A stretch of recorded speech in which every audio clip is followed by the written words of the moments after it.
May the 4th be with you, Parkgoers. Join us to celebrate Star Wars Day by journeying a long time ago to an event that is now far, far away. We're talking about Star Wars Weekend. Let's go!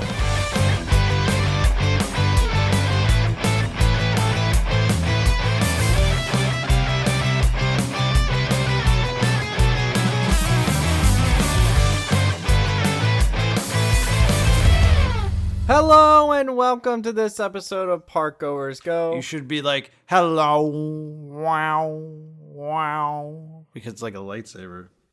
Do you want to lead this? No, you're good. Hello and welcome to this episode of Parkgoers Go, your go-to podcast for all things theme parks. I'm your host, Logan. I'm Nate. Okay, I'm Nate. And I'm not the droids you are looking for, Dustin. Ooh, oh, wait. What are you doing? Wait, how do you do What? Chewbacca? Oh. Good enough. Nate, do you want to make some random noise too and attribute it to a Star Wars character? Do your Jar Jar impression. I don't He have does a Jar great Jar Jar. Jar. I don't like Jar Jar. What about wow, wow, wow, wow, wow, wow? Okay, do your Yoda impression. He does a great Yoda. Nate, your host, I am. Wait, go. No, I already did it. Yeah, but I was laughing. Do you want to hear what I think about that impression? It's a crap. You get it? Like, I don't get it. It's like Admiral Akbar. It's a trap. But I said it's a crap. It's like an Italian Akbar. It's kind of like that joke. A crap. Anyway, you may be wondering, why are we making Star Wars references? And I don't know. What's happening this Sunday? What is it called? Star Wars Day. Weekend. It is No, Star it's Wars. Star Wars Day. We're talking about Star Wars Weekend, but it's Star Wars Day. It's Star Wars Star Day. Wars. Talking about Star Wars. What day is it on? May the 4th. May 4th. May the 4th be with you. And also with you. And also with your And spirit. also with your spirit. Oh. Okay, so we have a special guest, right? You gotta talk. You gotta say what we're talking about this episode. We're talking about Star Wars Day, right? Star Wars Weekend. Oh, okay. We're in And celebration. in this of episode, we are celebrating Star Wars Weekend. And this is everywhere?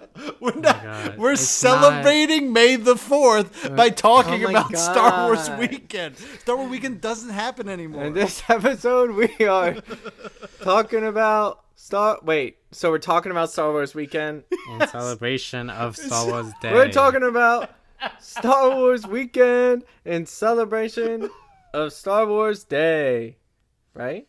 Yep. And we have a special guest who worked the very last, is it weekend or day? Weekends, Well, multiple. she worked like the whole weekend. Yeah. Who worked the very last Star Wars Weekend In 2015. in 2015. Dustin and my's biggest sister.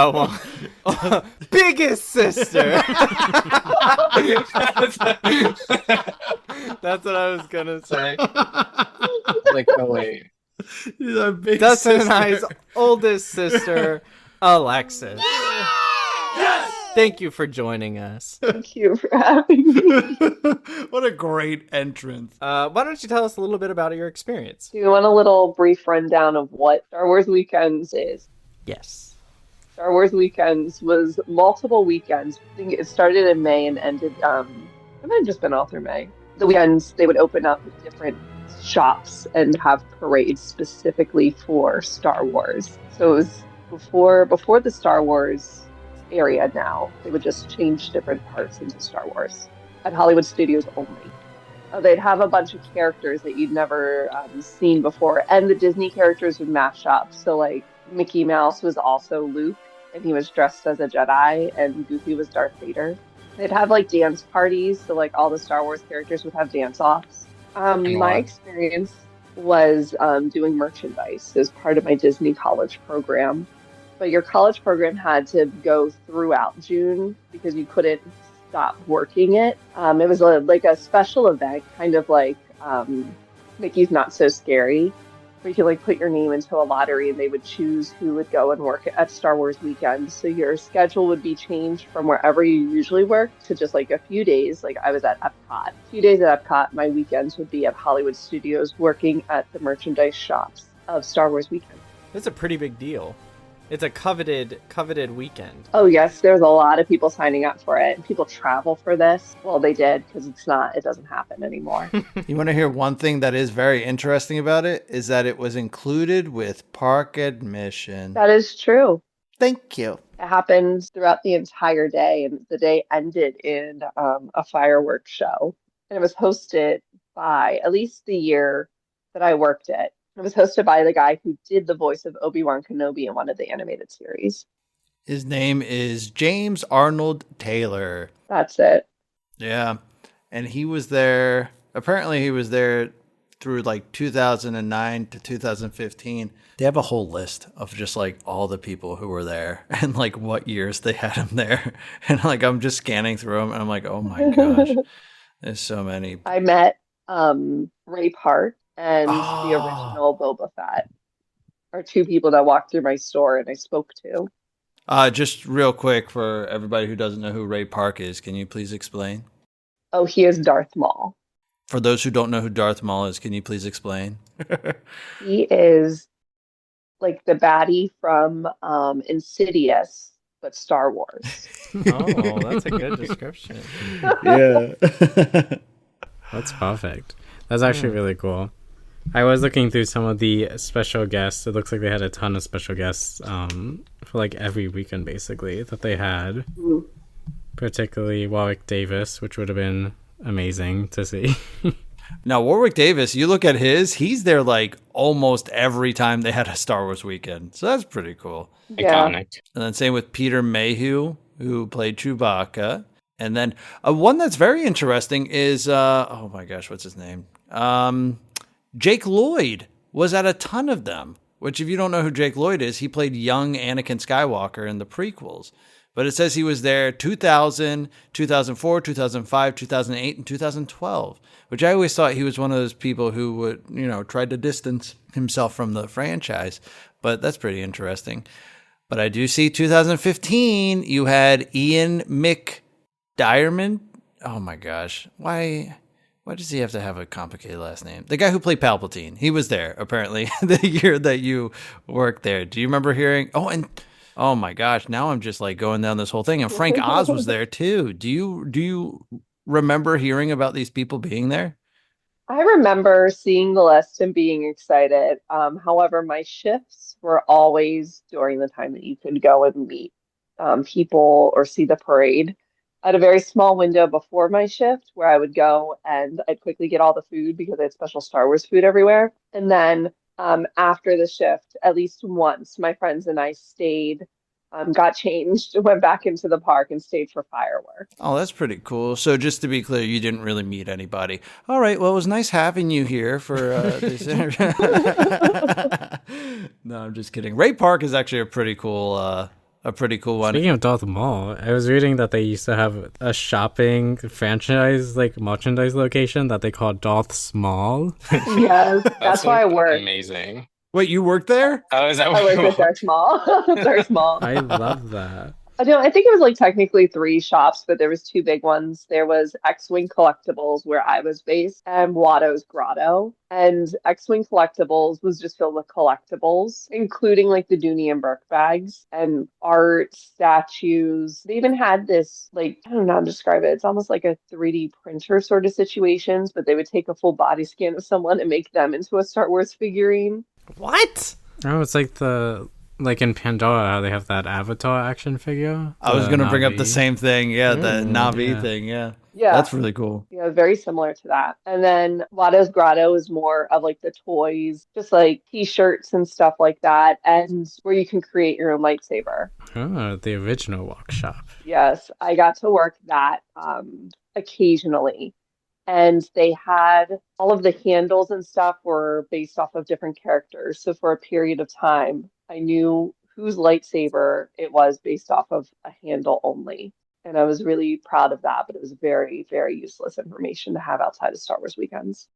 I don't know. It's coming in handy right now. So just to be clear, no, when you say construct your own lightsaber, you're not talking about like what they have in Galaxy's Edge. We're talking like what they had at the gift shop for Star Tours, right? It was pretty similar to the one in Star Tours, where let's say there was maybe like 4 pieces total that you could put together in various combinations. And they also had a Darth Maul one, so then you can add a second lightsaber on the other end. Okay, that makes sense. I remember picking up one shift at the Star Tours one, and right next to it, around the corner, I think they called it like Vader's Vault or something, was where they just had all the different pieces organized. I remember they told me I had to know that like you just make sure that you put Dooku's what is it, hilt with Dooku's stuff, or else people are gonna get confused. I'm like, I'm only going to be working here for another 3 hours, so I'm not going to commit. But no, that's pretty cool. That's pretty fun. And at the time you worked there, 2015, that means like Streets of America was still there, yeah? Yeah, Streets of America. And I actually got to see so much of the backstage because this is when they had just closed down the backlot tour. The shops themselves were part of the original queue of the backlot tour. And Lights Motor Action was still around. Aw. Now, what about the you remember at the end of the tour where they had that little museum of just like movie stuff? Did they do anything, or that you remember anything special for Star Wars in that little museum, or not really?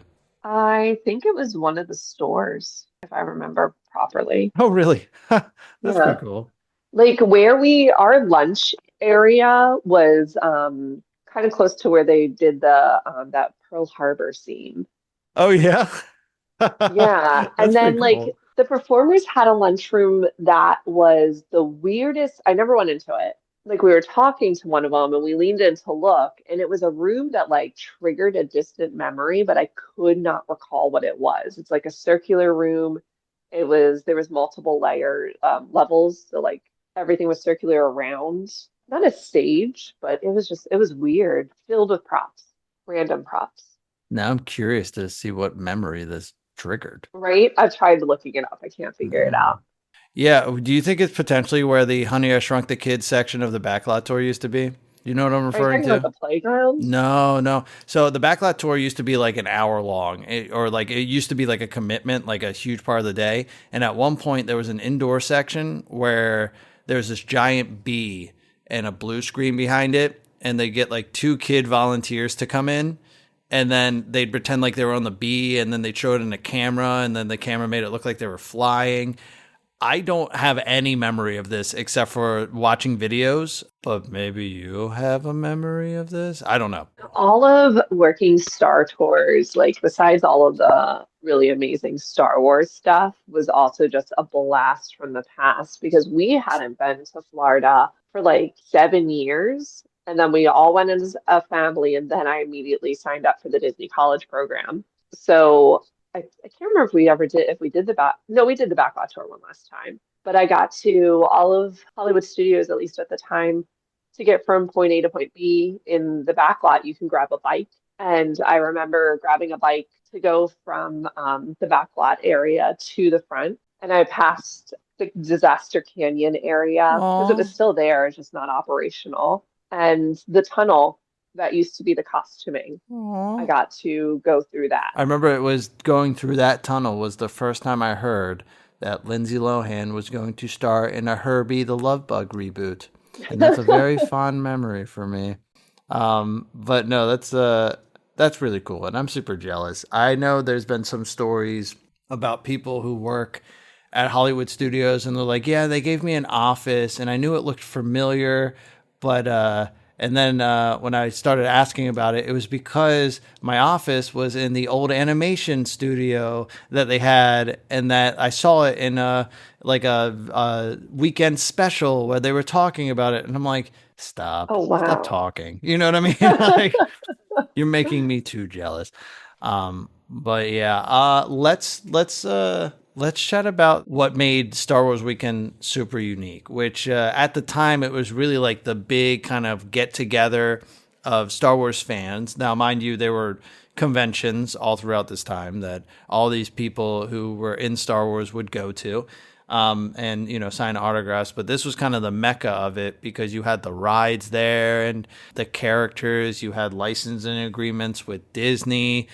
But I think the biggest thing, which we don't find or see anymore ever since Disney acquired them, is these funny renditions of these characters.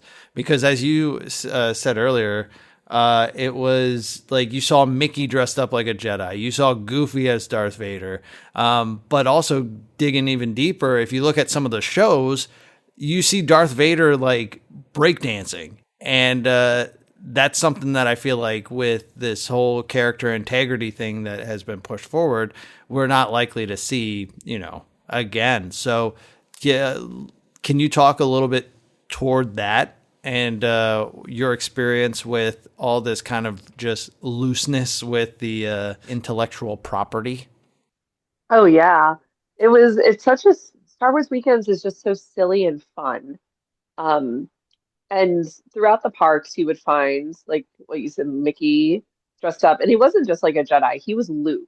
My apologies. And Minnie was Princess Leia, and then Goofy was what's his name? Darth Vader, and Donald Duck was Han Solo, and the Chipmunks were Ewok. So they all were like they were the Star Wars. It's almost like a parallel universe where they got to play those roles instead.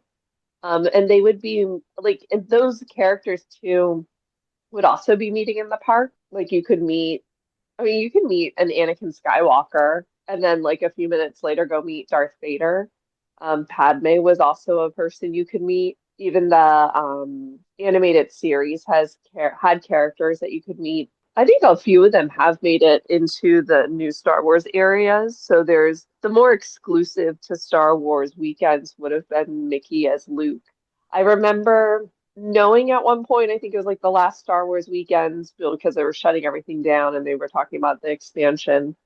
So I wanted to grab as much Mickey as a Jedi merchandise I could because it wasn't going to be happening again. So I have some little trinkets of Mickey as Luke Skywalker because that was they're like main art too, like the poster for Star Wars weekends, Mickey, Luke Skywalker with his lightsaber. I didn't get to see any of the breakdancing battles, but I had seen them on the internet even prior to this one that I worked. Because I remember always wanting to go to Disney during Star Wars weekends because it just looked like so much fun. Like the characters were, like some characters had spots to meet, like Mickey and all of them, but some characters were also roaming around. So that was the first time I saw characters just walking around because I hadn't been to Disneyland. There's usually the stormtroopers and they would we utilized them once. At least I saw them being utilized to get people out of the store at closing. Oh, The that's shops funny. closed That's before clever. the park did because they shot the fireworks off of the roof, so it was a fire hazard to keep people inside. Besides Star Wars weekends, like none of the Star Wars characters really met anybody. They were only out for the weekends until they put, more Star Wars into the park. There was even special at least a brunch. There was a brunch that you can go to that was similar to the Crystal Palace, where Plenty character dining, where Winnie the Pooh walked around. It was at the Sci-Fi Drive-In, and Star Wars characters would walk around. I went to this with my roommates. Stop. Um, you walked in and immediately met Boba Fett and Darth Vader and got a picture with them. And then they would sit you down for brunch, and that's where you would meet Jawas. And I remember the Jawas in Greedo. I can't remember who else would be there. But it was so much fun. That was the only time I've ever been to that restaurant too, and I'm afraid to go back because that's my first and only impression of it, and I don't think I can top that. Wait, what was on the screen? They were Star Wars clips because I remember the music would play every once in a while, but they had like a Star Wars mashup. Were you able to meet R2MK? R2MK? Yeah. Somebody just looked something up. It's the R2D2 with a Mickey hat. Oh, It's a big deal, apparently. I didn't meet him, but I met not mad. I purchased the R2D2 Mickey hat. So it's like the Mickey ears, those R2D2 themes. And then I got a C3PO and a Princess Leia. And that's how my roommates and I dressed to the brunch. I was our C3PO. It looks like they came out with like a R2MK like little dessert. Thing. I don't know if it was for this Oh. or after this in like in memoriam. Oh. Because he's not coming back, that's for sure. So the brunch was, I think, one of the only times you could get the blue milk. So I had the blue milk for the first time in 2015 at the Star Wars brunch. Wait, was it the same? tastes exactly Was it the same. same It's blue the milk? same. It tastes pretty much the same to me. Wow. That's actually insane. That is That really is cool. so cool. I mean, they definitely leaned it into the like silliness of it. Did Goofy always wear boxer shorts? What? It looks like red boxer shorts every time that I'm looking at pictures of the characters. Goofy as Darth Vader has red boxer shorts on with Mickey heads all around it. See? Oh, that sounds. Oh, I yeah, never I got see to that meet now. him, so that's funny. I only saw one picture of him, like fully, like I mean, he's dressed as Darth Vader, but there's only one where he's not wearing these red boxers. That is so weird. I'm looking at it now too. That is why. I don't know. That's so It's definitely silly. I mean, like yeah. I mean, it's very goofy. It is, but it's also very much a choice. It's some of the God, these floats look so cool. I love all the What are they little. Speaking of floats, let's talk about the parade. Oh yeah, the parade by what are they? The 501. Yeah. 501, the nonprofit organization that has the Star Wars fans. Fantastic. Yeah. Yes, the Legends of the Force parade, featuring the 50 First Legion and Rebel Legion. That's such a unique Disney parade because most of the participants are not Disney cast members, and they're not like they're Star Wars characters. But I guess that's another good character integrity, like that they didn't care. They didn't care at this time because it was whatever the standard that league had versus Disney's standard. Their costumes were fantastic from the pictures and videos I've seen, but they weren't Disney. They weren't Disney made or anything. But then later in the parade, the Disney characters would be there. And that's when the actors too, they would have, I think they were convertible Mustangs that the actors would be sitting in, and on the side of the car would say their name and the character that they played. I just saw those. I was going to say, why are there these expensive cars riding behind this Mickey on one of the Star Wars spacecrafts? With random people inside. Yeah, these randos. Now, what's interesting is that this used to be an event, once again, free with park admission. You get to come in, you get to see characters you haven't seen before, and you get to see Disney characters dressed up like Star Wars characters. Well, there's a little thing over on the West Coast where it's, and I don't know if you know this, but it's called Star Wars Nights in Disneyland After Dark, which is going on right now as this episode drops. And you can meet Mickey and Minnie. But guess what? They're not dressed up like Luke and Leia. They're dressed up like normal people, except for their shirts just have Except like the mice. mice. Yeah, okay. yeah, exactly. Mice shouldn't be That would be dressed up like normal terrifying. people. No, but Mickey and Minnie dressed up as people. no. But the thing is that Mickey has like R2D2 influences in his shirt and jacket, and then Minnie has BB-8 influences. So it's Disney like, bounding. Yeah, exactly. Oh, The that Disney was so characters Disney are bounding. Disney bounding. It's like, why? Like, you had these characters, you had this costume. Why? They already did it. Been there, done that. They have I to know, mix but it they were up. cute. They were really, really, really cute. Yeah, and I mean, like Alexis, you brought up, the thing is that it was a lot of fun, and they didn't even care about timeline, so you could meet anybody. Like you could, like you said, you could meet like what is it, Darth Maul, and then Han Solo. I don't know if that's the example you gave, but that's works to what I'm saying. Anakin and Darth Vader. There you go. Yeah, you can meet the same guy in two different points of his life. And and almost every one of them dead by the end of the movie. What? Oh.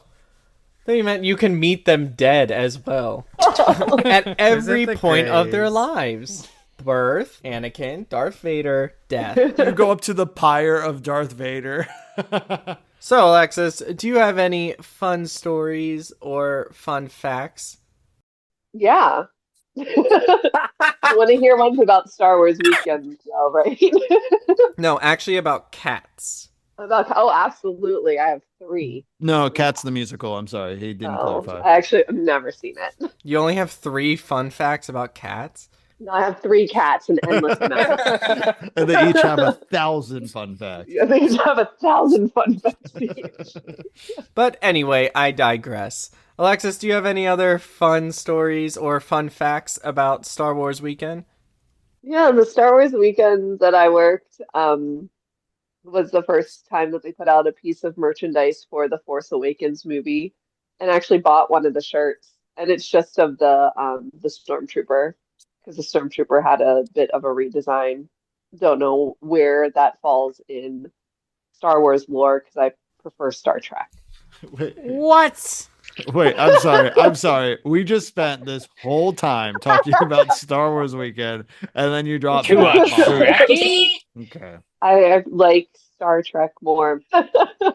Oh, here's a question for you then. Are you going to go to Are you going to try to go to Universal's fan festival? Have you heard about that in Hollywood? No. What? Let me tell you about FanFest. Listen to episode 34 of Parkgoers. Yeah, we talked about it. We did talk about it. Episode.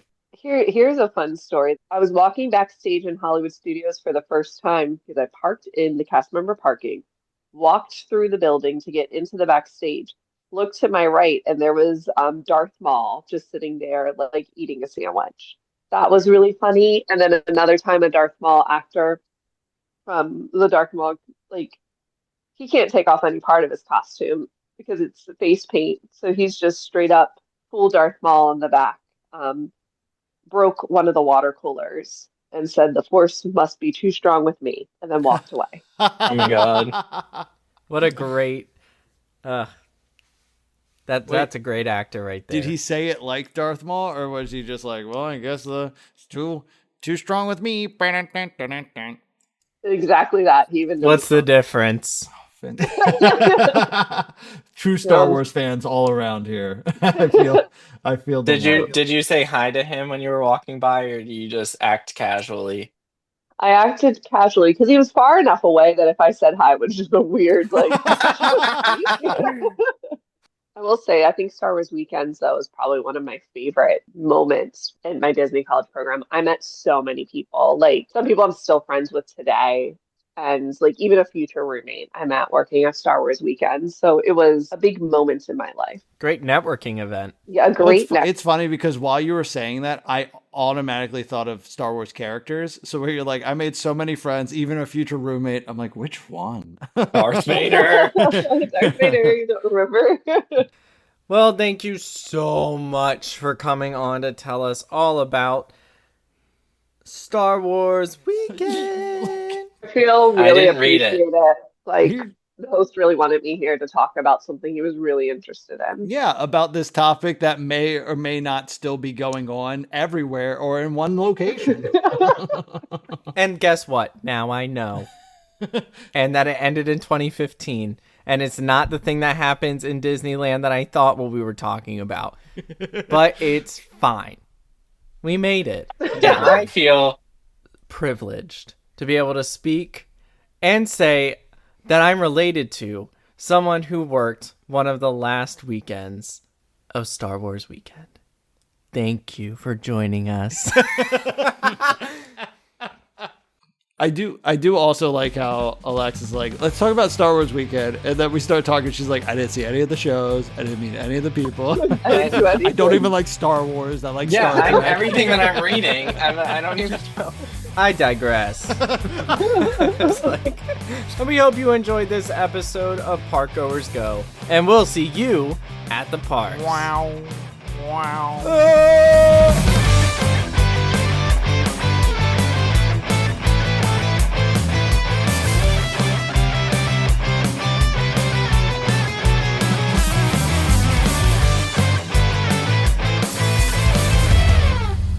Thanks for listening to this episode of Parkgoers Go. Catch our new episodes every Wednesday and catch up on our old episodes on Spotify. For any updates and new information about the theme parks or the podcast, follow us on Instagram at ParkgoersGo or visit our website at www.parkgoersgo.com. This episode was produced by Logan, Nathaniel, and Dustin, and edited by me, Dustin. Our theme song was created by John Riedel. You can follow Logan Nathaniel's theme park adventures on Instagram at Parkgoers. You can follow me at Mr. Parkgoer. If you'd like to reach out to us, visit our website and send a comment or a compliment or a critique, but not so much the critique. And until then, see you in the parks.